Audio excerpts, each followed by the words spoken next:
start by doing something a little unusual because you moms tend to be the storytellers, and I want to tell you a story, and this is called Jane's Not So Unusual Day. Okay? It was a bright sunny morning, and Jane woke up filled with joy. Her heart resounded with one of her favorite verses. This is the day that the Lord has made. I will rejoice and be glad in it. Good morning, Lord, she said as she started her day. This is your day, and I will be joyful. Best intentions. Jane's day had barely started when her 6-year-old son, Jimmy, came running into the kitchen to inform her that he needed 2 dozen cupcakes to take to school. Today, and when was she supposed to get 2 dozen cupcakes? It was almost like a bolt of lightning that zapped part of her joy away. Jane called to her husband, John, and asked him ever so nicely if he would please take their 3-year-old Jenny to the preschool. Well, he agreed ever so grudgingly, making it very apparent how much of an inconvenience this was to him. Zap! Another bit of joy gone.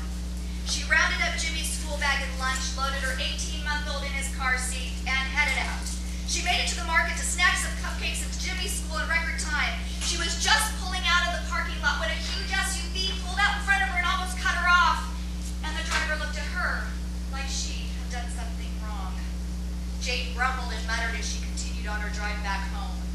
By the time that she arrived, she had managed to regroup, and she was going to continue to face the day with joy. She carefully carried a sleeping Jeremy and put him in his crib. Then she put her iPod into its cradle and she cranked up her favorite praise songs. Singing along with Mercy and Me, she felt the joy slowly filling her heart again. And then the phone rang. It was Jenny's teacher. The little girl had just upchucked her breakfast, and Jane needed to get there now and pick her up. The day continued in the same vein, and that joy that Jane had awakened with was almost completely stolen away. All her plans. She had even thought that maybe, just maybe, she could complete 1 page in Jeremy's baby scrapbook. But no. She was taking care of a sick 3-year-old and a very energetic 18-month-old. And she had time to go to the bathroom once. 2 o'clock rolled around and Jane realized that someone was going to have to pick Jimmy up from school. Honey, Jenny has the flu. I need you to pick up Jimmy. Well, I'm heading into a very important meeting, Jane. Can't your mom pick him up? Now, Jane was blessed that her mom lived nearby, but she tried not to take advantage. There's no way you can pick him up. Jane, I'm sorry, I can't.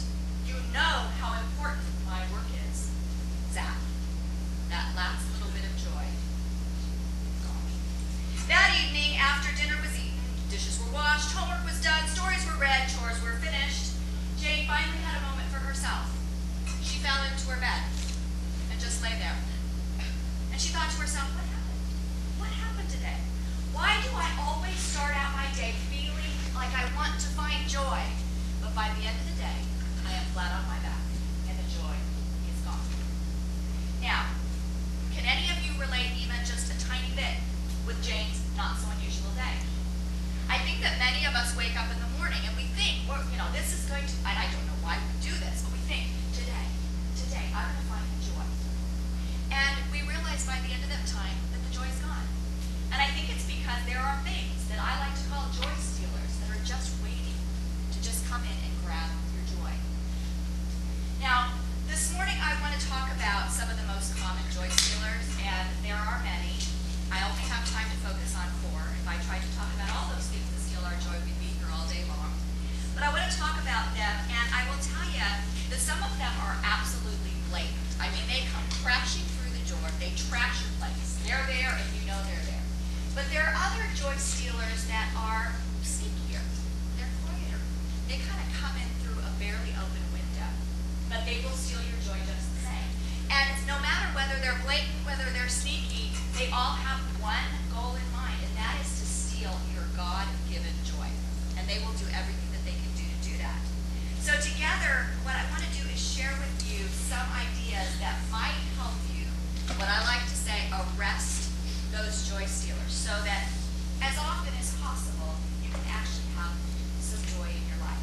Now, before I continue, I do want to quickly define 2 things. We think sometimes that we have to be happy, and that's what joy is. Happy is a feeling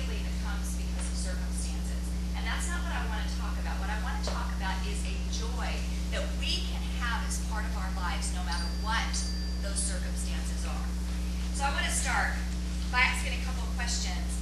Have you ever wondered why there are some people who just seem so joyful all the time? They just seem to smile.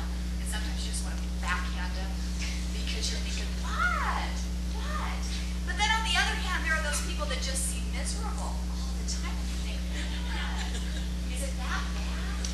I think that perhaps the difference between the two is that the person who does appear to be joyful has found a way to arrest those joy stealers in their life. And I want to talk a little bit more about that. The Bible tells us that God desires that his children experience joy.